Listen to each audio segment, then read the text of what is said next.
welcome to Professor Rotimi, who will be speaking shortly.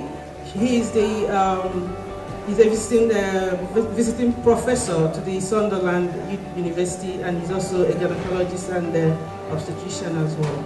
We have Neelam Hera, who is the founder of Sisters, the charity we've chosen this year, and we have Ini, who is also one of the speakers and the founder of Love and Care for People. She, all the way from Dublin, she's here today with us. And then we have Leslie Owusu, who is a British champion. You know, many of you might not know her, but she's one of the British Olympic champions today. We have her here. It's an honor to have you. Thank you. And she's here with her mom. And we have Dr. Brighton Chirek, who is also a GP and one of our, key speakers today. He'll be speaking on we are talking of cancers today.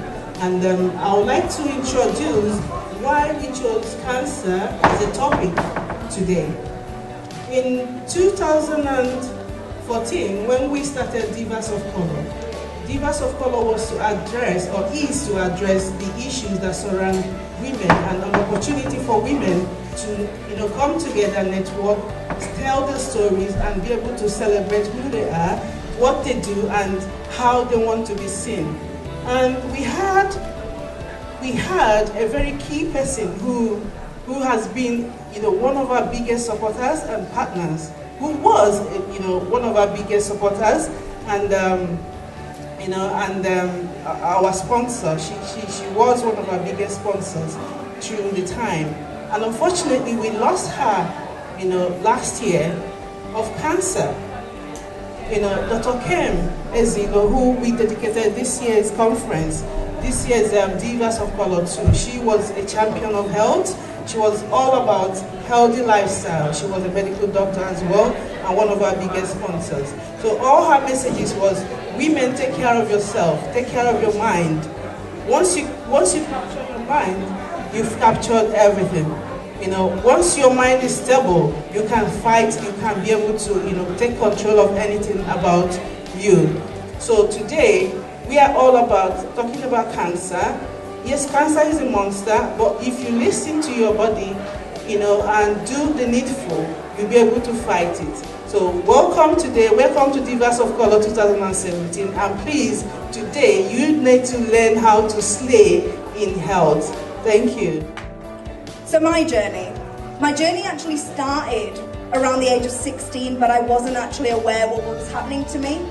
And that is actually due to a lack of education. If you journey back to when you were all in high school, what did you learn about your menstrual cycles apart from they happen every month? That's all you learn.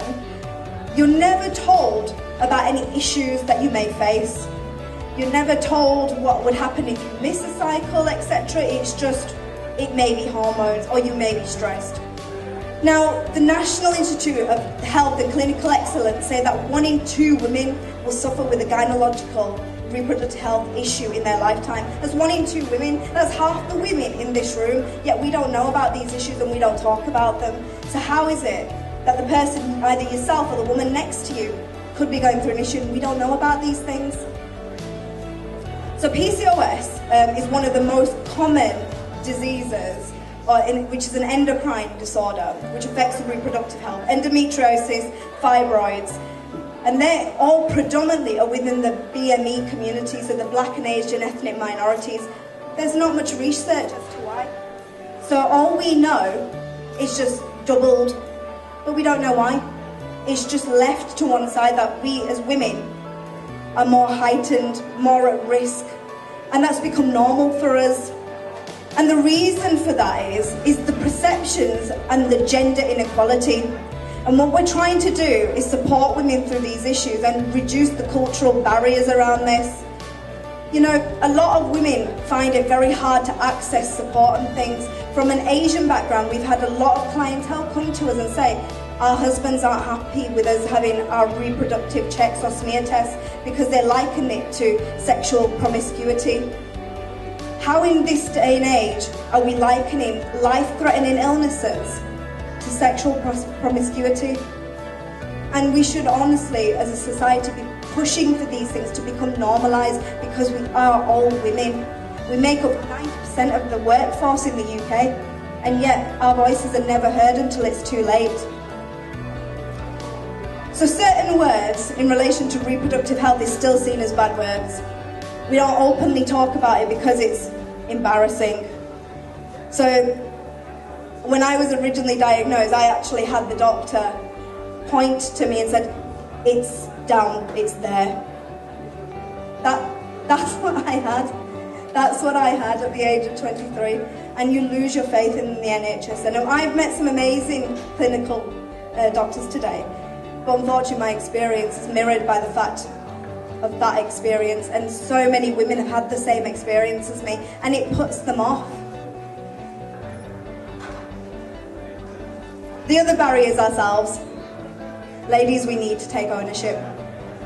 We really, really need to start taking ownership of our own health. We know our bodies better than anyone. When I was going back and forth to the doctor saying I was in pain, and I explained the pain to him, and it was back and forth for around 6 years before I got a final diagnosis, and that was because I collapsed because of the pain. And that's how long it took. And we as women pass issues off as normal. The problem is things like period pain. When it's really bad, we just think it's normal, it's going to be painful, but it's not. If it's doubling you up in pain, if you're lying on the bathroom floor because you just can't get up, ladies, you need to go and see somebody, and we need to start taking ownership. We need to start helping our friends along the way as well. So how can you help with this? How can you start making changes? Get involved, start talking about it. Ask your friends if they've got any issues, because you know something, 9 times out of 10, we all have somebody around us that's got one of these issues. If it affects 1 in 10 women, then yeah, with the chances are we are going to have somebody we know who's got this. So join in the conversation. We do a weekly chat to start getting these conversations out there, you know. Share the work that we do. We're going to start doing a lot more research, and we're doing research at the moment in women that do have these issues and the effect on the workplace, because the workplace are where you're going to be predominantly going to be. 90% of the time you're at work. So if you can get more support at work, the last chance you're going to be having taking time off, you'll have flexible working, etc. And we're going to try and get the government to recognise these diseases, all these endocrine problems, as a disability. Because when you're in pain to that level, it is a debilitating condition, and it is important that you get the right support from the beginning all the way through. Again, not very common nowadays, especially in this part of the world, but in the developing world, where people still do a lot of abortions using metallic instruments to widen the neck of the womb, the damages in doing so, yes, you could have second trimester miscarriages. Now, miscarriages are very common. About 1 in 4 pregnancies will end up in miscarriages. But when a woman has 3 consecutive miscarriages, that is said to be recurrent. If you have a miscarriage, then have a normal delivery, a second normal delivery, then another miscarriage, that isn't recurrent. But a lady who has 3 consecutive miscarriages is said to have recurrent miscarriages. Now, the next bullet point there says complete. You know those symptoms I talked about? Some women will go on just to abort the whole pregnancy. It comes out either at home or in the hospital, and that's what we call a complete miscarriage. An inevitable miscarriage means it's going to happen. You've been bleeding, there's been abdominal pain. When the doctor examines you, then there's the opening of the neck of the womb has occurred. And at that time we say it's inevitable, it's only a matter of time before it happens. I am that woman. I went to the stage of depression, mental health, and even suicide. And not just me, I wanted to take my kids as well. Where am I driving at? We have men in this room. African men. Or men of African heritage, be you Caribbean, American, or whatever. But we need the support of our men. Women, if I am right, can I hear Koha? Thank you very much. So I'm not alone in this. We need the support. We need the listening ear. And we need the nurturing. But yes, it's vice versa, because you get what you give. Many a times it doesn't work that way. But you get what you need. So what am I saying here? We need the support of our men. We need the support of our parents. I did not have the support of my family because they as well said to me, Ini, go abroad. If your husband wants you to go, you should go. I would have come and they sent my corpse back because I obeyed. But thank God, who I serve, I didn't do it, but for the cry of my child, because I was frustrated. I am supposed to be sharing my thoughts from the global perspective, and I believe they spotted me because they thought I was a politician, and I would bring out the political views of what the global policies should be and what the national policies should be to drive the issue of gender parity and focusing on health. Unfortunately, when it comes to gender, I try to drift away from politics. I would like to deal with gender as gender, and I leave politics outside. Because I think, as a woman, if I mix the two, I may get caught up in the middle. I want to tell my story as a woman, and I want my husband to understand, my brothers to understand, and my relatives to understand that gender equality has significant positive effects on per capita income, economic growth, and national competitiveness. For example, the World Economic Forum Gender Gap Report of 2015, I think many of you who are in this area have read that report, suggests that gender parity could increase the global gross domestic product, GDP, by between US dollars 12 trillion to 28 trillion by 2025 globally. And that is a research which has confirmed that, which is very, very important. I wish therefore to emphasize that education is pivotal. Give a woman the knowledge, and that woman will have control of herself.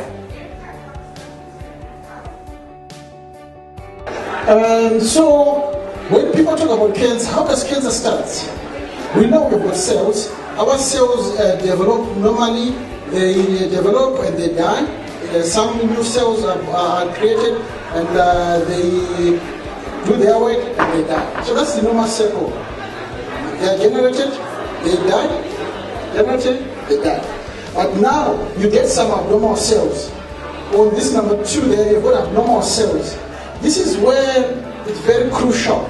If we catch the cancer at that level, number 2, then the chance of survival, I would say, is 100%. We can cure cancer. And if cancer goes to number 2, the chances of survival are limited.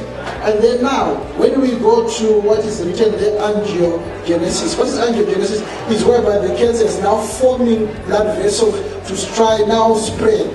Remember, when you have a vision, people will ignore you. Definitely people will ignore you. People will laugh at you.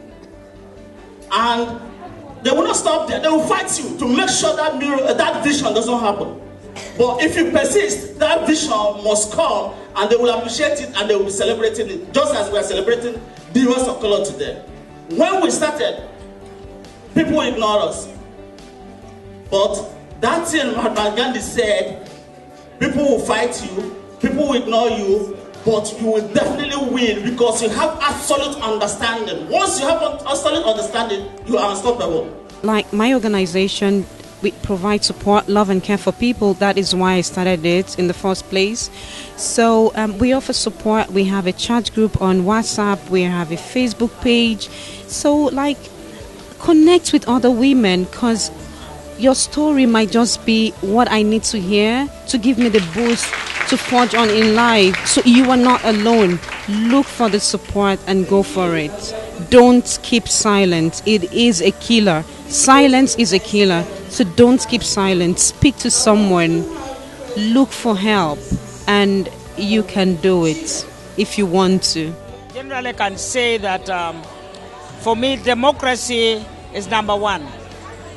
Because women issues are elements of democracy. We have to put our democracy right first, then the women issue will fall in place. And so that's how I've done it. I've been able to drive the issue of return of multipartyism to Uganda, and that God was able to help us, and we have been able to make a breakthrough. You know that Uganda is now a multi-party democratic country, and I'm very happy for that God used me and many others to bring that change. And now we are using the democratic environment to be able to focus on women issues, be able to bring about the issue of gender parity, be able to eliminate all sorts of evils that have gone with traditions, that have gone with all sorts of prejudices about against women. We are trying to address that now, and we started doing that from the level of constitutional making. We made sure that the easiest way to drive issue of gender parity is to entrench it in the Constitution.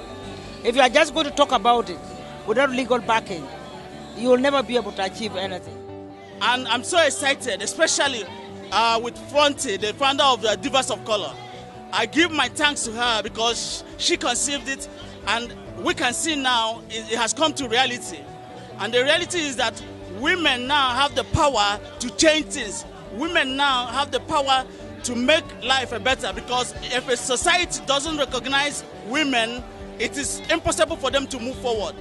Well, you know, as a woman, I'm a woman entrepreneur. You know, I co-founded World Remit, so women is very much close to my heart. The subject of women in business is very much close to my heart. And what we try to do as well as a business, we're in remittance, sending money to to Africa around the world. And for us, it's also important to help women across the globe to receive money, to be able to set up businesses and to become financially independent. So this is a subject which is really close to our heart as well. And it's been wonderful to really be empowered today, to hear so many speakers talk about women's health, talk about the problems that a lot of women face through adversities, through domestic abuse, or issues about health that are taboo topics like infertility, and also issues with other health concerns.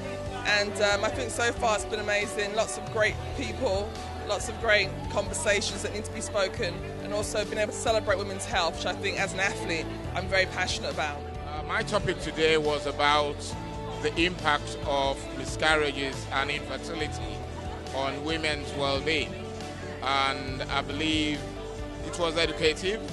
I believe from the questioning that quite a number of people had a new insight into the psychological and emotional problems that infertility or miscarriages can cause.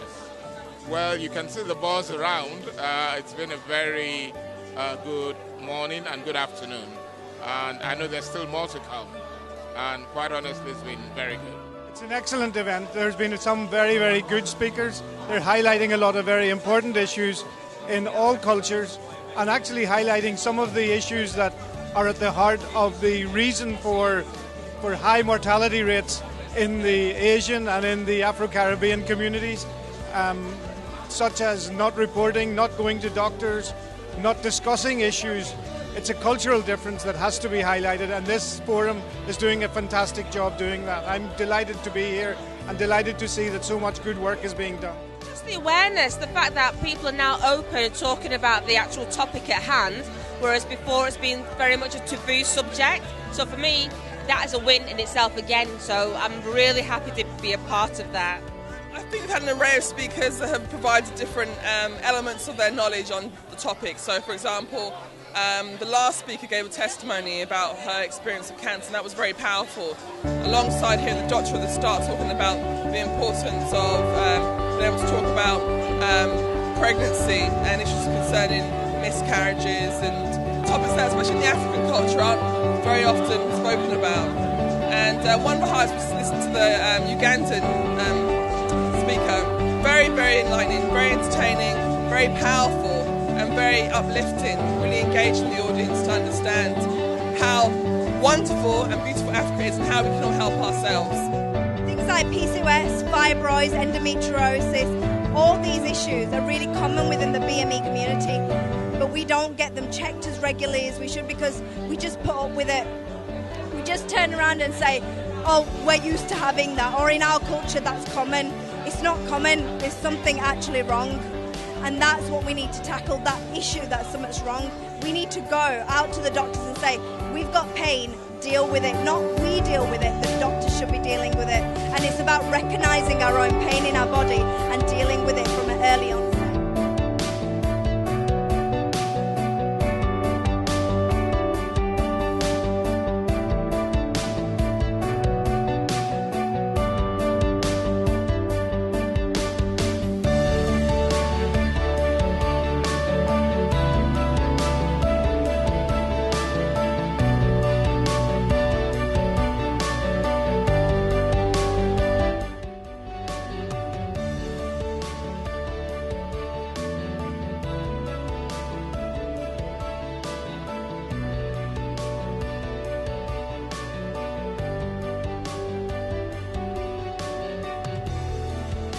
Christiana Opalai, and the name of my brand is Opalai, and Opalai is about statement, unique pieces. So everyday woman standing out, that's all we're all about. So, and that's what we do, and this is what Opalai is about.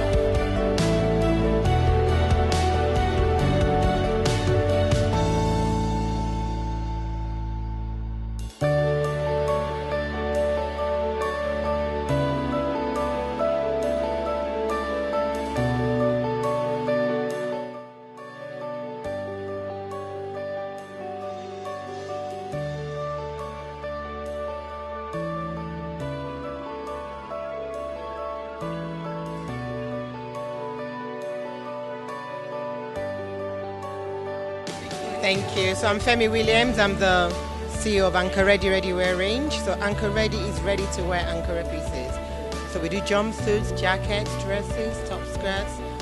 Well, basically a crops in the Zara and the Karen Millen of Ankara. So if you need Ankara pieces to wear, you don't have to go to the tailors. You don't have to choose a style. You don't have to go and buy fabric because it's there for you to just have.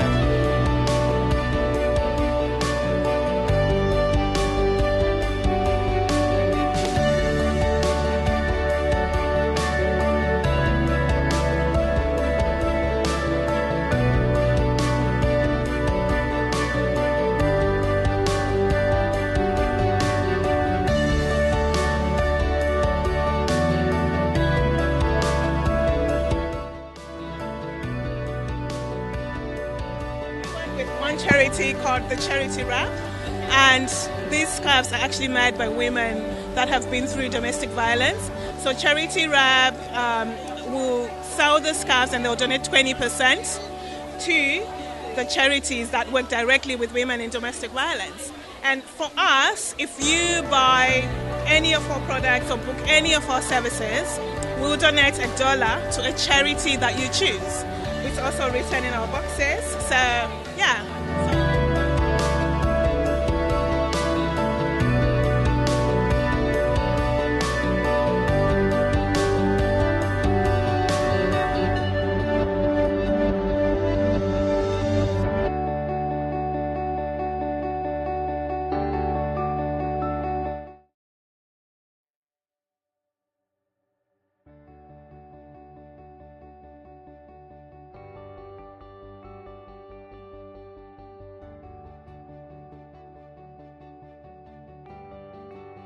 I'm an independent consultant for Neil Giard brand. So in Neil Giard, all of our products are natural, organic products. sourced from all around the world. They're handmade in the UK, so they're all handmade. We do a range of skincare, supplements, essential oils. They're quite well known for their essential oils. Superfoods and other well-being products. So we do a full range of basically holistic and organic products to help you from the inside and also from the outside.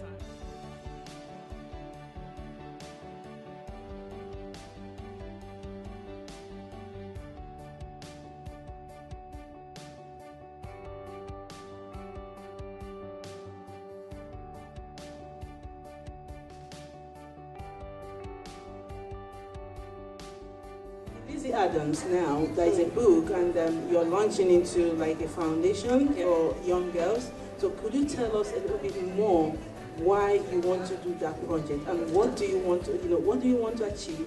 Just in a simple term, what is your why? The Lizzie Adams when I wrote My Name is Lizzie Adams, it was a book that spoke to a lot of young adults. And when I gave birth to the book, I realized it's a book that could derive into something more. And so that's how the Lizzie Adams initiative was born, which is a platform to empower and inspire young girls out there to be the best in whatever they lay their hands on. So that was how the initiative was born. And I launched the book and the foundation in December. And I wanted to touch the first place that was dear to my heart, which when I was raised here, Nigeria was very dear to my heart, and I wanted to launch it over there and start off there. So that's how it was set. I started off in Nigeria. Okay. Now, with the Lizzie Adams project that is inspiring young girls, so how far are you now in the project? What's the major thing that you've really achieved at the moment? So with the project, we have a section of the project whereby we run the Face of Lizzie Adams, which is a yearly project whereby we find a young ambassador to be able to inspire young girls like herself. So that's the Face of Lizzie Adams. So we've had the first one, which is our 2017, and we had the first girl, which she was 12. She was a 12-year-old. She's a 12-year-old girl, and she represents our platform in various. She represents our brand in various platforms, talking about the struggles of the girl child in our society, whatever society. How does Lizzie Adams empower the ambassador? So we sponsor her. So our Lizzie Foundation sponsors her education for the next 1 year. We sponsor her and also give her traveling opportunities. So if there's certain engagements, speaking engagements, symposiums outside the country, outside Nigeria, we sponsor it. We sponsor everything all about her in that year. Her clothes, her feeding, everything. So that's what the foundation is all about, to kind of give her the boost and the confidence. So that's our foundation. How can people get involved with Lizzie Adams? We have the website, which is www.lizzieadams.com, and we're also on social media, Instagram, Facebook.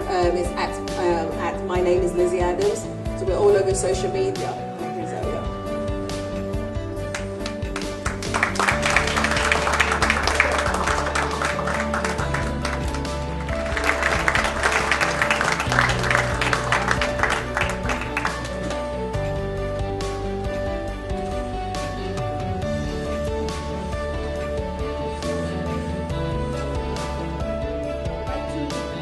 I'd like to call up Honorable Cecilia Owal, who has come all the way from Uganda for this event.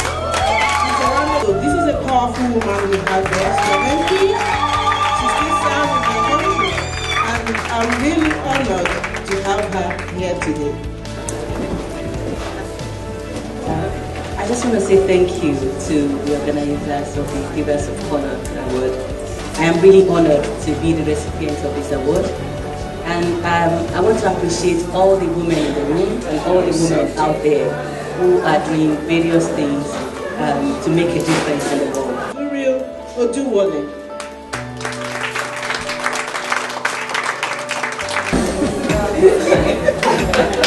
Hi everyone, thank you for the award, it means a lot. I'd just like to thank God for all my answered prayers. My mum, my sister, my friends, my family, Bonty, girl.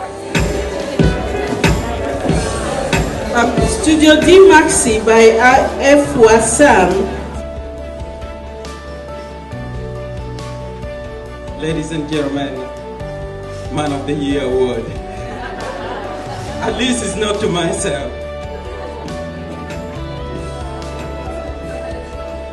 Oh my God, I don't know what to say. Maybe should have won.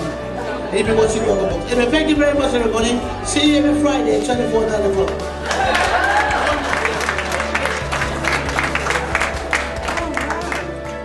Thank you very much. I didn't expect to win the award.